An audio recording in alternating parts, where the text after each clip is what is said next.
কিসের জন্য যে ওনারা আমার সাথে এরকম একটা ব্যবহার করলো আমি ভাবে কুল পাইনি। এরপরও বাড়িতে আসার পর ওনারা যে ভাব শুরু করছে, থানাতে একটা মামলা দিলাম।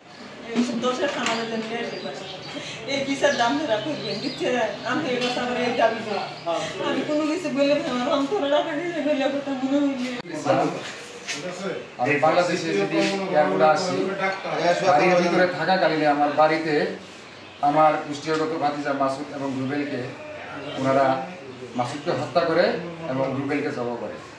সেদিন আমি গাড়ির ভিতরে বা ঘটনাস্থলে ছিলাম না। বাড়িতে আসার পরে ঘটনার পরের দিন সকাল 10:45 আমি আমার বাড়িতে যাই।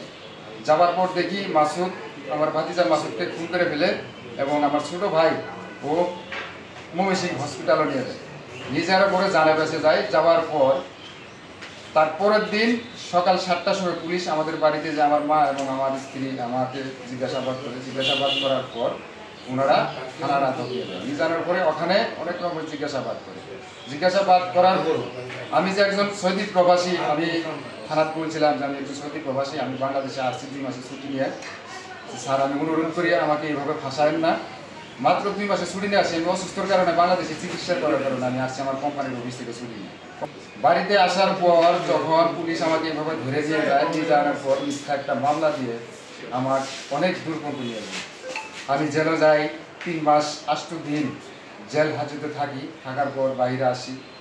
বাইরে আসার পর আমি আমার বাড়িতে যাওয়ার পথে ওনারা নাহি থালা এবং অন্য অন্য ইত্যাদি অনেক জিনিস নিয়ে আমাকে মারধর করার জন্য প্রস্তুতি যখন নেয় তখন আমি বাড়িতে যেতে পারি না এবং আমার মা আবার আমার খালা তারা দুজনে বাড়ি যাওয়ার পর এবং শর্মাটের বউ ওনারা যে ছিল, ওনাদের আত্মীয় স্বজন যারা ছিল তারা বেহি দাও নিয়ে আমার মাকে মারতে আসে। আসার পর আমার মা যখন বাড়ি থেকে সরে আসে তখন ওনারা বাড়ি লুটতরাজ করে, বাড়ি ঘর ভাঙচুর করে, বাড়ির ভিতরে যত জিনিসপাতি ছিল এগুলো সব নিয়ে যায়। নিয়ে যাওয়ার পর তখন আমরা চোখে না দেখে পুনরায় থানাতে যাই। থানাতে পুলিশ আমাদের পক্ষে আসতেছে না। হ্যাঁ, ওনারা অসৎভাবে কাজ করতেছে, একতরফাভাবে কাজ করতেছে। পুলিশ আমাদের কোনো কাজ করতে চায় না। যোগ দিছি, পুলিশ কোনো কাজ আমাদের ভাবে করতেছে না। আমি অনুরোধ করি আমার ভাতিজা মাসুদ এবং আমার ছোট ভাই রুবেলকে যে খুন করা হয়েছে সেটার বিচারের জন্য এবং আমার বাড়ি ঘর ভাঙার বিচারের জন্য আমি পুলিশ ভাইদেরকে অনুরোধ করি। আমি আমার ভাতিজার খুনে এবং ছোট ভাইয়ের খুনের সঠিক বিচার চাই। আমি মাদারগঞ্জে বসত করি, আমি মাদারগঞ্জেরই খাই। আমার বাপ দাদার মাদারগঞ্জের জন্ম। আমার মাদারগঞ্জের মাটি যত পর্যন্ত আছে আমি মাদারগঞ্জে থাকবো। আমি মাদারগঞ্জের পুলিশের কাছে আমি এইটুকু অনুরোধ জানাই যে আমার ভাতিজা মাসুদ এবং রুবেলকে যারা এই হত্যা করছে তাদেরকে আইনের আওতায় নিয়ে আসার জন্য আমি অনুরোধ করছি।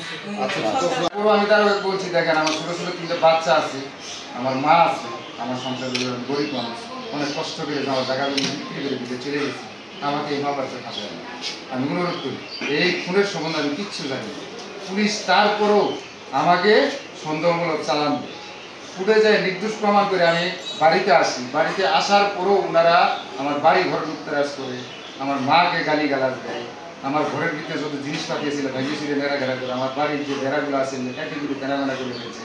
আমি একজন অসহায়, আর কিছু বলতে পারবো না। যত আমার ভাতিজা মাসুদ আমার দ্বারাই এবং আমার ছোট ভাই রুবেল তাদেরকে যে প্রকৃত যারা খুন করছে তাদেরকে যেন আমি ধরতে পারি এবং আমার বড় ভাই জেরত ভাই যে মামলার পাতি শর্মার ও যেগুলো বলতে পারেন যে আমার ছোট ভাই আমার ছেলের খুনের বা আমার ছোট ভাই খুনের করছে। ওনারা মিথ্যা বলতে পারেন।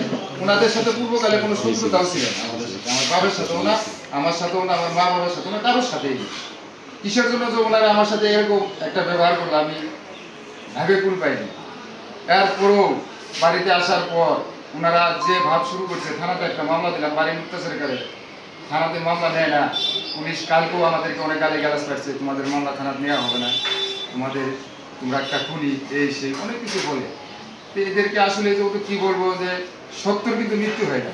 আল্লাহ তাআলা যদি আমাদের কাছে শুয়ে থাকে তা আল্লাহ কোনদিন মানুষকে কোনদিন মারতে পারে। আখে আল্লাহ মারে, কে মারে আল্লাহ বাঁচাই। এরপর আমি যখন কুড়ে চলে যাওয়ার পরে ম্যাজিস্ট্রেট নিজে জিজ্ঞাসা করে যে আপনি কয়দিনের ছুটি পাইছিলেন? আমি বলছিলাম যে স্যার আমার 2 মাসের ছুটি দেওয়া হয়েছে।